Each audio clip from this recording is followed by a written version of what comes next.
because I come from Harlem. You see, I wasn't born here, but I've been here since I was 11 months old. And of course, you know, it gives you a certain kind of arrogance. Especially growing up in Harlem. Because if you don't be from Harlem, where do you be from? You understand? So, and to have a friend like Gertrude Jeanette as sort of like my sister here, and knowing her so presently, knowing that anybody I know who wants to be in the theater, and anybody that I admire and think has any little juice at all and wants to get started somewhere. And I think about the American Negro Theater, those come-up places, in the basements, in the churches, and somebody's living room, and just in the streets, because we used to perform down the street, you know that, on 7th Avenue and 137th Street, I can walk right out of my window with the good address. Right, you know, between the Abyssinia Baptist Church and Brother Zion, you know, on the 7th. Oh, I'm telling you, what can I say? And, what else can you ask for and be a black person, or be any kind of person? I've not come from Harlem. You know. But anyway, and not know a person like Gertrude Jeanette, because all the young people that I finally that came into my life that I knew had talent and somehow passed my way to be like and where I could be a mother like my mother was to me. I said, well, you know, when you don't to get started, the American Negro Theater existed. And now there's Gertrude Jeanette. I could always say, well, you know, I call her Gertrude, I said, well, so this young person, I feel like talent, and somehow there was Gertrude Jeanette and the Hadley players. Where do you get started? And that's where I come in. It's just saying, where do you get started? Where do you get started in this living? And so that's what Gertrude means to me. It's a starting-up place and a continuing on for years. And that's what Harlem means to me. It's my mother, my stepmother, and my father. And it's the teachers here.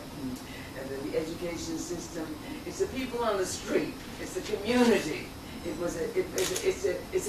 It's a nation, right, in a few blocks. You understand? So that's why I'm here today, and so delighted to be part of this coalition of theaters of color. Because I'm thinking that's what we're all about as a nation. We got to get together and put in the coalition part. We got to get together in terms of the coalition of human beings on this planet. And so that's the joy I feel, and it's the joy that, it's a hub place, because from this place, Harlem, we reach out everywhere. I think of all the marvelous people that were African Americans. We call ourselves black, but they were human beings. They were Hispanic, they were Jewish, they were white, they were so many people that have helped us become the coalition, who have helped us. So we tried to be an interracial organization when we first got started, but that didn't. It didn't turn out. But we made a gesture. One thing we have to do as black people in this world is to get the world ready. We've been there and done that. We got to get the world ready. They gave me some words to speak. Well, maybe I might talk too much. And I'm not much of a talker, so my daughter, who is also our executive for our particular company, wrote some words, so I'd be sure to stay within my time.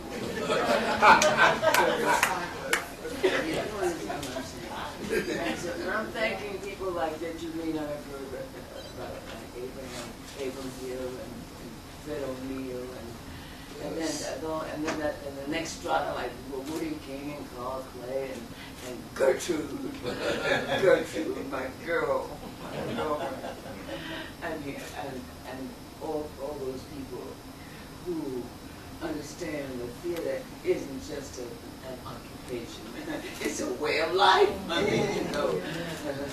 And so, but I'm going to read these words. I want to thanks to Woody King and to the Coalition of Theaters of Color for the opportunity to join you all in honoring my good friend here, Gertrude Jeanette. Hadley Jeanette, really. Gertrude Hadley Jeanette. I cannot think of this coalition of the vibrant community of theaters of color without thinking of Gertrude and of the many years that my husband Ossie Davis and I stood with Gertrude and so many other tireless advocates for community theater in New York. In New York, and then we spread out, national. Life put us nationally. But you understand. But I won't go into all that.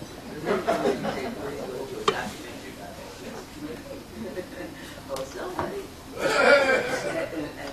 And Boja and some of these people, and my good friend, and Janice back there. Oh, yeah, and so many of us.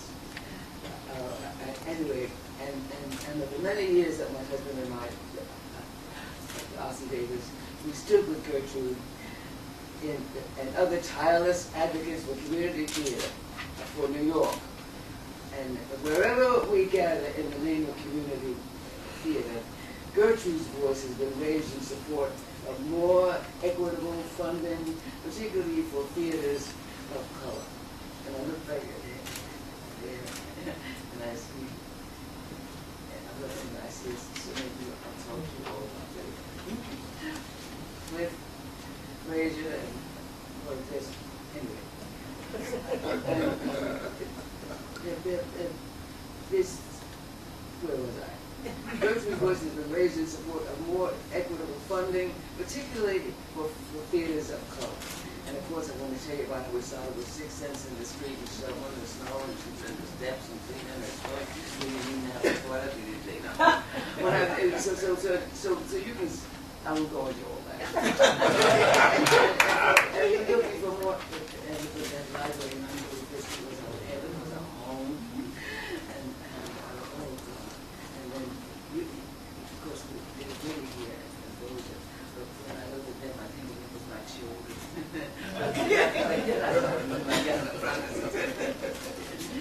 Well, theater, these theaters were created in the 1960s. For me, it was in the late 1940s, like into the American Negro Theater, and in the 70s, and continue into the 21st century to create and produce a vibrant productions that reflect the multinational ideas and trends and issues facing New Yorkers and indeed the world.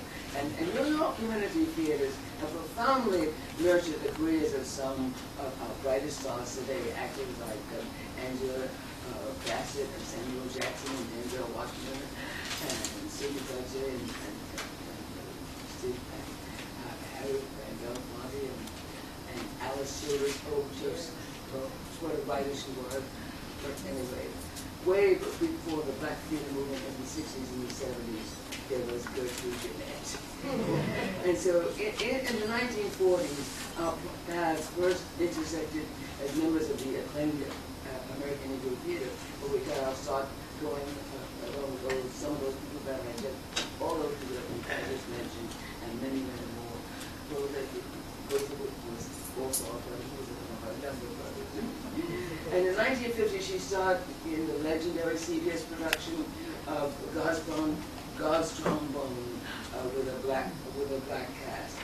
By the 1960s and 50s and 60s, Gertrude had hit Broadway, originating roles in shows such as Lost in the Stars, Amen Corner, and Tennessee Williams's Vieux Carré. And Gertrude even talked Williams into expanding her role.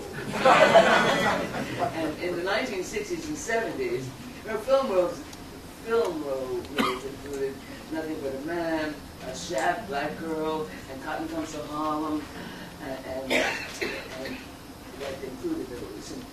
And in 1952, Gertrude produced Ossie's first play, Alice in Wonder. And in 1979, she founded her own theater company, the Hadley Players, an organization which continues still until today, with Gertrude as its proud chairwoman emeritus. I'm sorry, it's going to be emeritus because I talk about her when I'm on the road and anybody else that wants to go to the theater. What can I tell you? And Gertrude has always been fearless. That's what I like about her. Nothing's, is intimidating. She works it. And in the early 40s, she was the first woman in New York City to get a motorcycle license, and in 1942 she became the city's first woman cab driver. So I'm excited and delighted to present, being asked to present by this, about my good friend Woody Queen Jr., which is, what can I say, my brother, my friend. I'm today I'm so happy and lucky and thankful to God that I am almost everybody's mama. And so I'm excited and delighted to present my friend, Gertrude Hadley Jeanette, a true driving force in theater.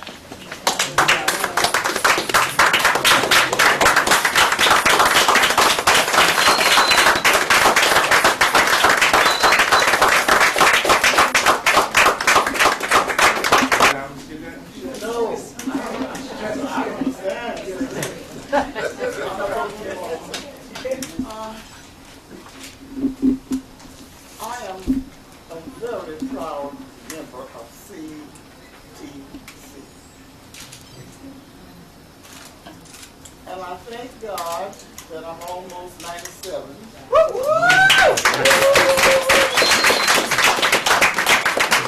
And I'm able to even stand here and receive this award.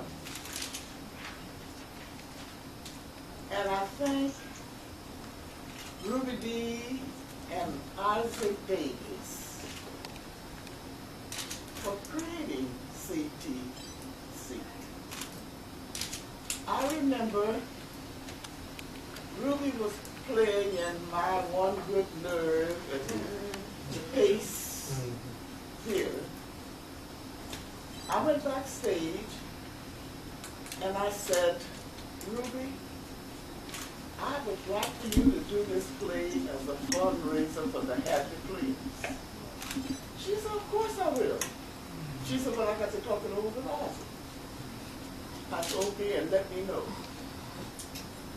Isaac called me a few days later, and he said, Gertrude,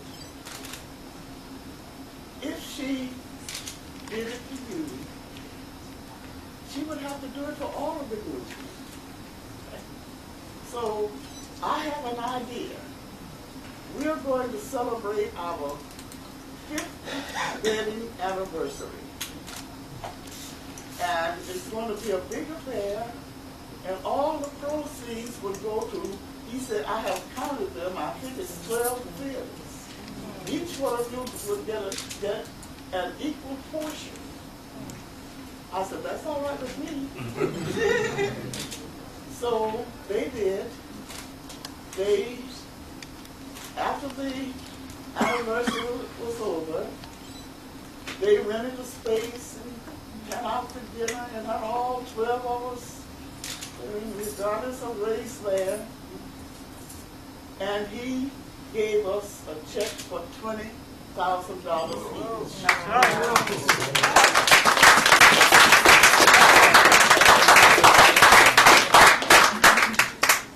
And then he said, I would like for this to be a coalition of theaters. I would like for this group to stay together, keep on doing plays together, and one for all and all for one. Well, we agreed, and for a while we did, but some took the money and ran. So the remaining of us, we stayed together, and we would hold meetings and whatnot. And so we changed the name somehow.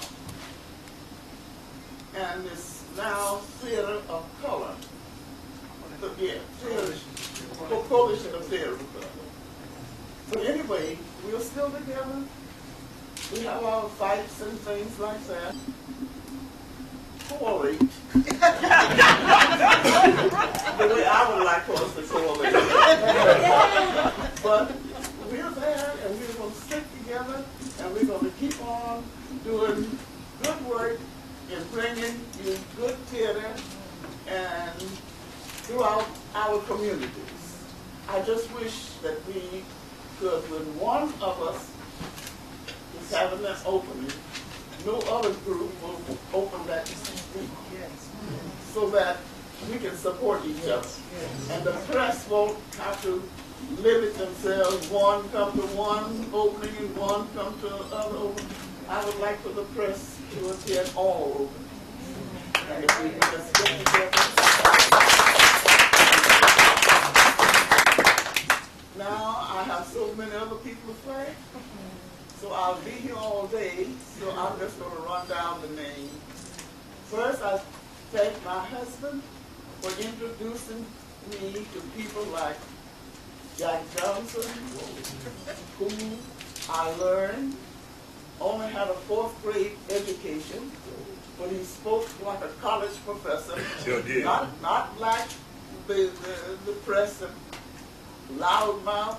He did that in order to get a championship fight. But he spoke 7 languages. Fluently. And he spoke the English language fluent. And I was fascinated by all that gold and when he smiled. But anyway, he had kind of adopted me as his daughter, and he would take me around to Stillman Gymnasium and whatnot, and he would walk in and he would say, okay, fellas, I got my daughter with me, cut out the language, watch your language. And he told me all about his first wife, Clara, who was a black woman, and how she was the only woman he ever really loved. She ran away with his chauffeur and all of that. And the press made fun of him. And so he said, well, I'm not going to deal with black women anymore. I'm going to deal with your women. And I'm not going to go with the trash. He said, women in your high society leave their hotel keys in my dressing room. I'm going to pick that key up. And so he would tell me all these stories and whatnot. Then my husband introduced me to Paul Robeson. Wow. And when Paul Robeson asked why did I marry so young, why did you marry this guy here so young? And he said, I didn't know she was that young. She told me she was 19. And so Paul, I told him about my father was very strict. I told him about my father was an African student and all that. And he said, my dear, one day you're going to learn to appreciate your father. And so I have learned to appreciate my father in his teaching. So we were with Paul Robeson when the Ku Klux Klan in Harrisburg, New York, tried to lynch him. And my husband was somewhat a bodyguard for him. And then I was introduced to people like Ethel Waters, Marmus Mabley. I named some of them up on the screen. And they taught me a lot. I learned that they were educated. The Butterfly McQueen was joined my group. And she was highly educated. And Hattie McDaniel, she sang with Paul Robeson. You see, all of this is history. But these people had to take they wanted to be in show business. They took the only role that they could get. And some of them did very well with it. So I'm proud to be standing on the shoulders of these great artists. And let me see now, what else am I supposed to say? We got a proclamation for you. Huh? We got a proclamation. Okay. Okay, so, Okay. I'm through. okay, no. You can't go nowhere, you can't go nowhere. Okay, Okay. Charlie Rangel and Jackie Jeffries hooked up, and wow, I mean, what he said, woo! Now, this is Charlie, the youngest member of the coalition. She might still be in her 20s, y'all. So, and Miss Gertrude Jeanette, our senior member. So, Sade, present. On behalf of Coalitions of Theaters of Color and the Congress of the United States House of Representatives, this is a certificate of special congressional recognition to Miss Gertrude Jeanette. And Charlie's got to stand there.